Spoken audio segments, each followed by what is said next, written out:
Përdorimi i bimëve mjekësore dhe aromatike në trevat shqiptare daton që në lashtësi. Ato janë përdorur nga popullsia për trajtimin e sëmundjeve, lehtësimin e dhimbjeve dhe për nevojat e përditshme shëndetësore. Ndërsa shtresat aristokrate i kanë shfrytzuar për banjo aromatike, parfume dhe rituale estetike. Burimet historike dëshmojnë se qendrat e rëndësishme të mbledhjes dhe tregtimit të këtyre bimëve kanë qenë Voskopoja, Elbasani, Përmeti dhe Lezhë, zona që për shekuj me radhë kanë ruajtur dije tradicionale mbi përdorimin dhe vjeljen e tyre. Eksporti i parë i organizuar i bimëve mjekësore nga Shqipëria lidhet me vitet 30 të shekullit të kaluar dhe me forcimin e marrëdhënieve ekonomike me Italinë.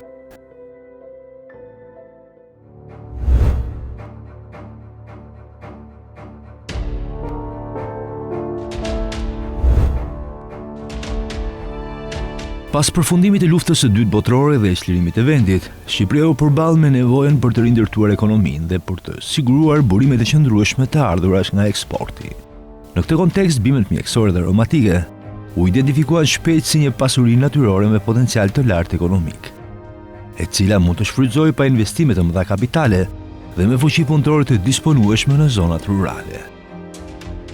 Rreth viteve 1947-1948, shteti ndërmori organizimin e parë të centralizuar të mbledhjes dhe grumbullimit të këtyre bimëve me qëllim eksportin, duke vendosur bazat e qarta kontrolli mbi vjeljen, magazinimin dhe destinacionin e tyre tregtar. Në fazat e para, aktiviteti ishte kryesisht i orientuar drejt eksportit të bimëve të thata, ndërsa përpunimi në vend mbetej i kufizuar dhe kryej në mënyrë artizanale. Megjithatë, kërkesat e tregut të jashtëm për produkte me vlerë më të lartë të shtuar nxiten institucionet shtetërore që të investonin gradualisht në përpunimin industrial të lëndës së parë. Një hap i rëndësishëm në këtë drejtim ishte ngritja gjatë viteve 1956-1958 reparteve të para të distilimit në disa ndërmarrje ushqimore dhe pyjore, ku filloi prodhimi i vajrave esencial nga sherbela dhe dëllinja, kryesisht duke shfrytzuar sasitë e tepërta dhe mbetje teknologjike të destinuara fillimisht për eksport në formë të thatë. Kthesa më rëndësishme teknologjike ndodhi në vitet 1966-1967, kur në Elbasan u ndërtua një impiant modern distilimi, i pajisur me teknologji bashkëkohore për kohën, i cili mundësonte prodhimin në shkallë industriale të esencave bimore. Ky impiant shënoi fillimin e një faze të re të industrializimit të sektorit, duke zhvendosur fokusin nga eksporti i lëndës së parë drejt përpunimit të thelluar në vend. Pas këtij investimi, kapacitetet prodhuese u zgjeruan gradualisht dhe sektori u zmadhua disa herë, përmes ndërtimit të reparteve të reja të distilimit dhe në qytete dhe zonat të tjera të Shqipërisë. Pas viteve 70, procesi industrializimit u përshpejtua më tej me instalimin e distilatorëve të importuar nga Kina në ndërmarrjet pyjore.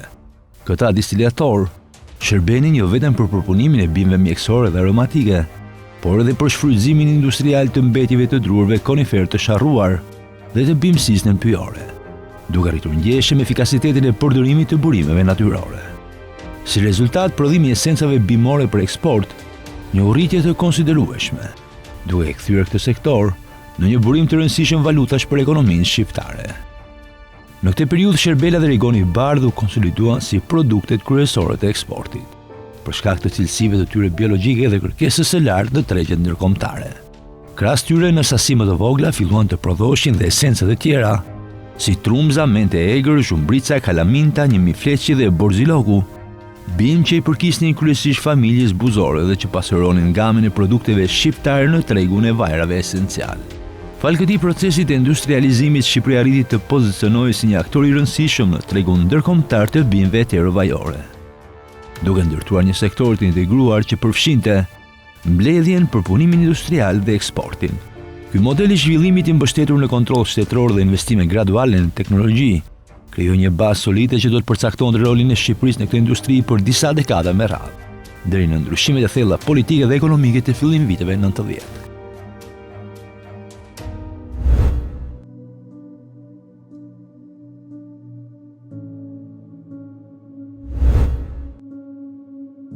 Deri në fund të viteve 80, sektori i bimëve mjekësore dhe aromatike në Shqipëri funksiononte brenda një modeli tërësisht të centralizuar dhe të kontrolluar nga shteti.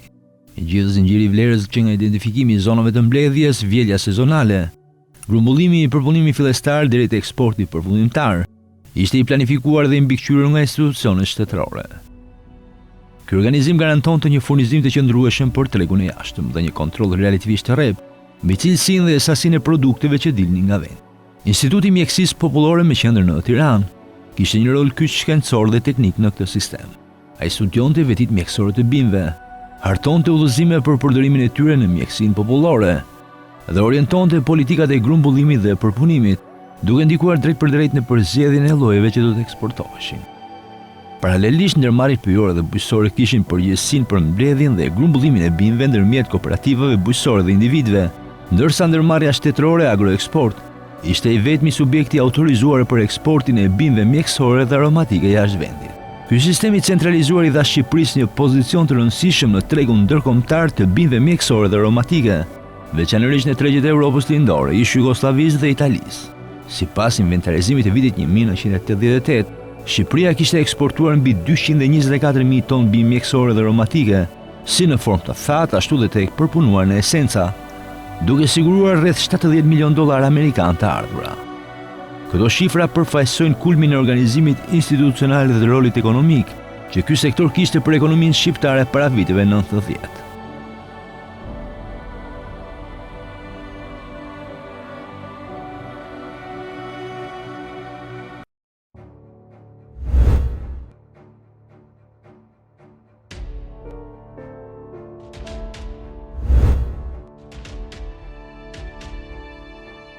Eksportet shqiptare të bimëve mjekësore dhe aromatike përfshinin një gamë të gjerë produktesh, të cilat klasifikoheshin sipas pjesës së bimës së përdorur dhe nivelit të përpunimit. Pesha kryesore në eksport i përkiste bimëve që mbidheshin në gjendje të egër, për shkak të përhapjes së tyre natyrore dhe kostos së ulët të grumbullimit. Një nga grupet më të rëndësishme ishin gjethet dhe frutat, të cilat zinin pjesën më të madhe të volumit të eksporteve.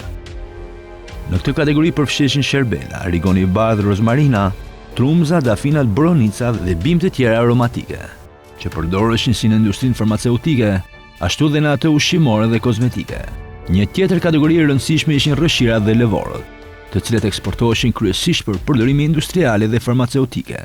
Shqipëria eksportonte rrëshirë pishe dhe levore pishe, të përdorura për prodhimin e terpentinës, vajrave industriale dhe disa përbërësve kimik.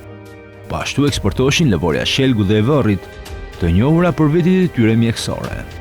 Në eksport zinin vend dhe frutat dhe farat pyjore, si valanidhi, frutat e shopës dhe lloje të ndryshme farash, të cilat përdoreshin në industrinë farmaceutike, në ngjyrosje natyrale dhe përgatitje tradicionale.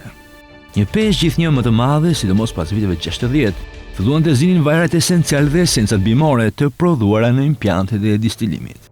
Ndër më të rëndësishmet ishin esenca e sherbeles dhe rigonit të bardhë, të cilat eksportoheshin në sasi të konsiderueshme dhe siguronin vlera më të larta të ardhurash krahasuar me bime të thata. Në sasi më të vogla eksportoheshin dhe esenca trumzës, menteve të egra, zhumbricës, kalaminteve, një mifleqi dhe borzulokut. Në këtë periudhë Shqipëria eksportonte gjithashtu një sër bimesh mjekësore specifike dhe bimë të tjera më përdorim tradicional dhe industrial. Këto produkte, edhe pse më pak të përpunuara, kishin kërkesë të qëndrueshme në tregjet ndërkombëtare për shkak të cilësisë së lartë natyrore dhe origjinës së tyre. Falë këtij modeli të centralizuar dhe volumit të lartë të eksporteve, sektori bimëve mjekësore dhe aromatike përbënte një nga burimet më të rëndësishme të valutës për Shqipërinë socialiste. Edhe pse vlera e shtuar realizoi kryesisht jashtë vendit, përmes përpunimit të mëteshëm në tregjet importuese, ky sektor siguronte të ardhurat të konsiderueshme, punësim sezonal në zonat rurale dhe një prani të qëndrueshme të Shqipërisë në tregun ndërkombëtar të produkteve natyrore.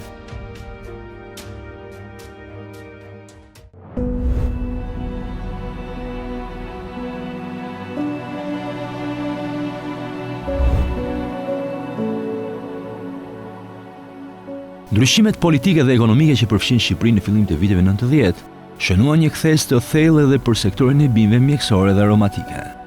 Rënja sistemit të centralizuar solli shpërbërjen e menjëhershme të strukturave shtetërore, që deri në atë moment kishin kontrolluar të gjithë zinxhirin e mbledhjes, përpunimit dhe eksportit. Ndërmarrjet shtetërore u mbyllën ose mbeten jashtë funksionimit.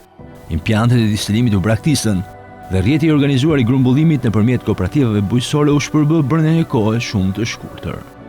Gjatë periudhës 1990-1995, sektori përjetoi një rënje të ndjeshme dhe të vazhdueshme. Eksportet, të cilat para viteve 90 arrinin vlerë rreth $30 milion në vit, u reduktuan ndjeshëm duke zbritur në vetëm $10-12 milion. Kjo rënje nuk ishte vetëm pasojë e ndryshimit të sistemit ekonomik, por edhe prishjes së marrëdhënieve tradicionale me vendet e Evropës Lindore dhe ish Bashkimit Sovjetik, tregje ku Shqipëria kishte pasur akses të sigurt dhe kontrata afatgjata. Në kushtet e tranzicionit, mungesa e një kuadri ligjor të qartë dhe institucioneve funksionale krijoi një vakum të thellë organizativ. Mbledhja e bimëve mjekësore dhe aromatike kaloi në duart e individëve dhe grupeve të vogla, shpesh pa kontroll, pa standarde dhe pa orientim tregu. Kjo situatë çoi në ulje të cilësisë së produktit, në dëmtime të biodiversitetit dhe në humbjen e besueshmërisë së produkteve shqiptare në disa tregje ndërkombëtare. Privatizimi i sektorit dhe krijimi i kompanive private sollën një model të ri funksionimi, por procesi ishte i ngadaltë dhe i vështirë. Individ të veçantë ndërmornin iniciativa për të ndërtuar kompani grumbulluese dhe eksportuese, shpesh me kapital të kufizuar dhe pa mbështetje institucionale. Mungesa e infrastrukturës përpunuese, teknologjisë së sterilizimit dhe paketimit, si dhe pamundësia për të realizuar certifikime ndërkombëtare, i detyruan këto kompani të shesin produktet, kryesisht në formë të papërpunuar dhe me çmime të ulta. Një faktor tjetër që rëndoi situatën ishte pasiguria politike dhe ekonomike e viteve të para të tranzicionit, e shoqëruar me kriza të përsëritura sociale dhe financiare. Kjo pasiguri dikurajoi investime afatgjata në sektor dhe bëri të vështirë ndërtimin e marrëdhënieve të qëndrueshme me blerësit ndërkombëtar. Si pasojë, një pjesë e eksporteve shqiptare u kanalizuan përmes vendeve ndërmjetëse, si Turqia, Italia apo Gjermania, duke ulur dhe mëtej vlerën e shtuar që mbetej në Shqipëri. Megjithatë, pavarësisht vështirësive, kjo periudhë shënoi dhe fillimin e një transformimi të ri. Gradualisht në mesin e viteve 90 u krijuan kompanitë e para private që do të shndërroheshin më vonë në aktor kryesor të tregut të bimëve mjekësore dhe aromatike. Këto kompani nisën të rindërtojnë rrjetet e grumbullimit, të rikthejnë kontaktet me tregjet e huaja dhe të krijojnë bazat e një sektori të ri, të orientuar drejt ekonomisë së tregut. Tranzicioni i vështirë pas vitit 1990, megjithëse shënoi rënien e një modeli të centralizuar që kishte garantuar volum dhe stabilitet, krijoi kushtet për lindjen e një sektori privat më fleksibël dhe më të hapur ndaj konkurrencës ndërkombëtare. Kjo fazë e pasigurt dhe shpesh kaotike përfaqëson një nga kapitujt më të ndërlikuar në historinë e bimëve mjekësore dhe aromatike në Shqipëri, por njëkohësisht dhe pikën e nisjes për rimëkëmbjen graduale që do të pasonte në vitet 2000.